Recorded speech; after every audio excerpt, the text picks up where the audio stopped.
studying and I'm like doing everything online, you know. And yet, well, like the summer courses, my summer course is full, it's an online course.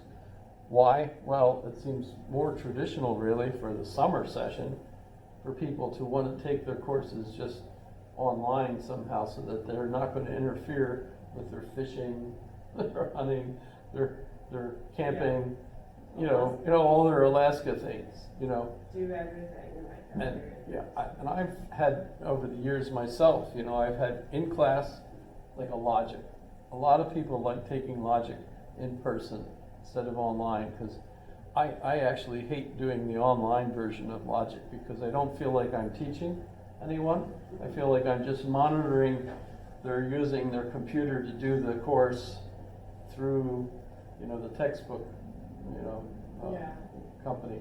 And my job is mostly to help them when they get stuck and they don't know how to get into the program. So I'm more of an IT person telling them, no, you have to have your password. Yeah. And that's my job, basically doing online logic. But in-class logic, wow, that's a totally different thing. Because I can, explain the square and talk about valid arguments, and that's a whole different thing. But so summers tend to be people wanting to be online because they don't want to actually be in class when we're having such beautiful weather. My online classes are almost always full. My face-to-face classes might not have enough people for the class to run. How many people do you have to run? That's changed over time because of the changing expense. It used to be something like 15 was minimum. I think it's now something like 18 is minimum. And it's not just because they're paying my wife, right? It's also because they have to keep up all the buildings, right? And that fluctuates with the amount of money that the state, which has to come from the decision of the legislature, how much money are they going to give UAA, for the UAA budget, or the University of Alaska budget, right? And all that's even up to argument because the different campuses fight one another over things, Traditionally, UAF feels like it's the main campus, and yet they have hardly any students compared to UAA because this is where the population center is. But they do have all of the cold weather studies and things that are funded by the federal government. So they actually get more money up there, and they have lots more professors who don't teach because their jobs are planting crops outside, in the cold and seeing, what kind of variety crops will grow, under these conditions. That's important stuff, but it's a function of a university to do those kinds of experiments. But that's a very different thing than actually teaching, students. Although, theoretically, the kind of research being done and students learning can actually merge so that the students doing the research are learning something about the field that they're studying. Right? Does that make sense? Yeah. That's my understanding of how it all works. But so. Well, like UAF, the community there is pretty good, I've heard. I didn't go because it was just cheaper over here, and also it was a lot darker up there, and that stuff really affects me. Like the daylight is so drastic in the sense of you're just in the dark all day sometimes. And all their tunnels between buildings are underground. Ours, you could, see the sun if there is any, as you're walking through the spine, because they're all connected. Yeah. That was the goal. We're not connected here, because these buildings didn't get that deal. There was supposed to be a connection over to Providence Hospital. So the library, when it was built, if you look at the funny way that the door is, that was because it was supposed to eventually become a ramp that crossed the street to where, at Providence, right by the emergency center, they have a similar odd structure there where the tunnel or the ramp was supposed to connect from one side to the other. They never funded that. And instead, when they built the engineering building and the new medical science building, they put a ramp between those, which you've probably driven under probably the whole time you've been a student here that's been there. But that's all new. Again, another example of got to find some new building to build so that our engineering companies have a reason to, do something. It's kind of weird where the placement of the parking structures are at. I mean, the library makes sense, but the engineering one kind of doesn't make sense. Except if you're only going to like a library or the engineering building. But like, we need to make one in the west area. That's the oldest area though. Yeah. This is where all the new buildings are. I'd love to have a nice building sitting right on that hill that looks like a Greek temple, and that could be the philosophy department. Wouldn't that be neat? Yeah. Or I mean probably have a connection towards that parking lot. I don't know, parking lots are nice in Alaska. Where the ConocoPhillips, oh shoot, I can't think of the whole name now of it, the science building, ConocoPhillips Combined Science, whatever it is, that used to be a parking lot. So when you were coming to this building, there was a big parking lot right there where I used to park. I even used to watch the magpies steal food from people that had trucks with the open back. And I remember watching one because they had a big bag of dog food sitting in the back of the pickup truck, and the magpies figured it out, and they were just stealing the whole bag. That was hilarious watching. But that parking lot got destroyed so that they could build the science building, and then they built the new science parking lot down there. So yeah, we've got more buildings now than we can use, actually. But that might change. Alaska's actually in really good shape.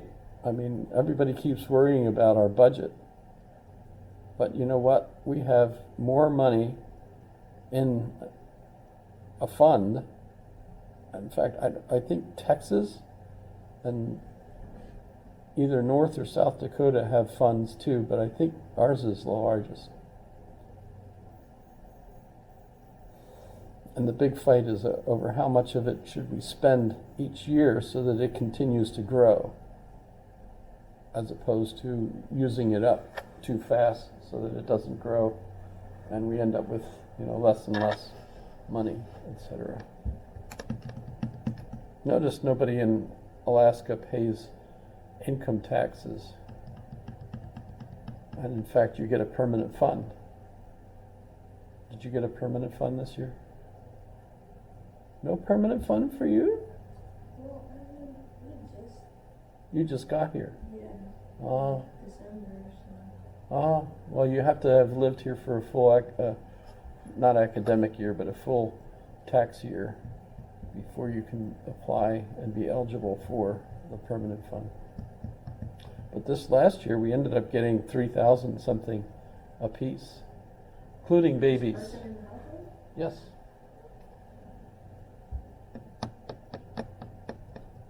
One year I remember getting $18,000 because of the number of us living in the house. Do people have money? Pardon? Did I blow the money? We put it towards the mortgage. We've owned our home for 20 years? I don't know.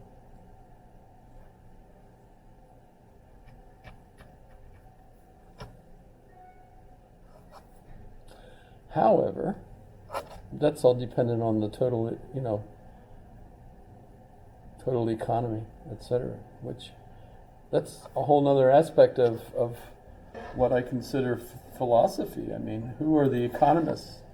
If you think about Marx was the one that we looked at briefly, right? Well, we covered him for like 1/3 of one session, basically. But if you remember the BBC, the video on Marx that I went to talked about 3 economists. When you go to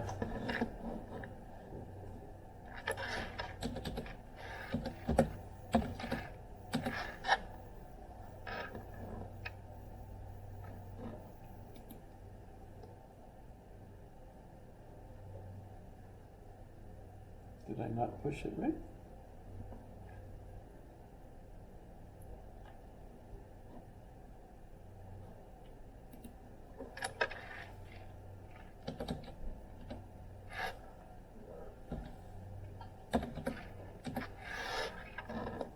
It says resume your journey. That should work, right? Oh, I went over here. Masters of Money.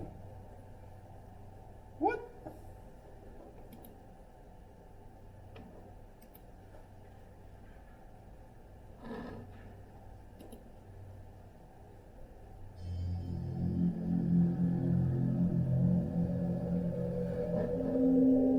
Dover.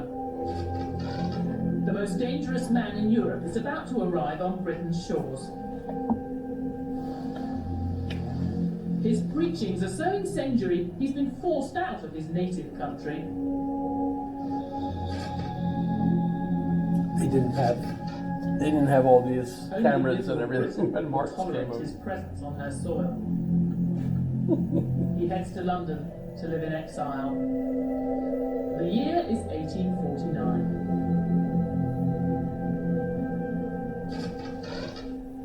But today that man's writings are still dangerous. They're so radical, so revolutionary, they continue to divide the world. It's been more than 150 years since he started writing about the world. But you know what? If you're looking for an explanation of the global economic crisis, he's a surprisingly good place to start. With everything going so wrong, he seems to have been dead wrong. Maybe he did underestimate capitalism. He certainly overestimated. Well, who are the other 2 that she studies? Kinsey, not Kinsey, Keynesian. So Keynes, I thought, at some point in this, I thought she compared the 3 of them, but Keynes was the other one. And who was the 4th one? Because it's the major makers of money. Shoot.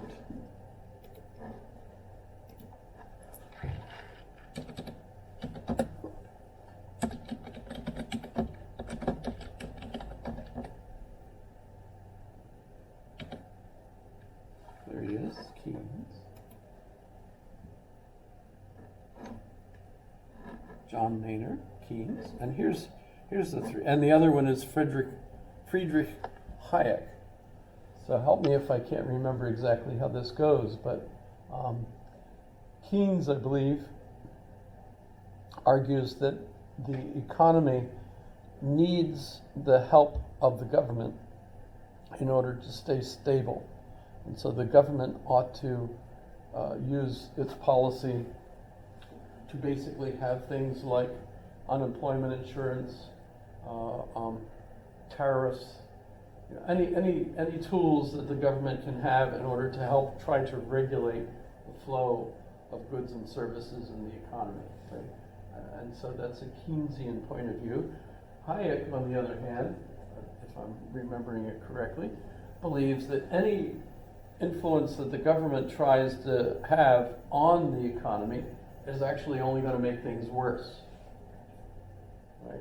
So you know, if you start like giving people a special bonus if they buy electric vehicles, you know, well then there will be an encouragement to build more electric vehicles than there would be had it been up to the economy all by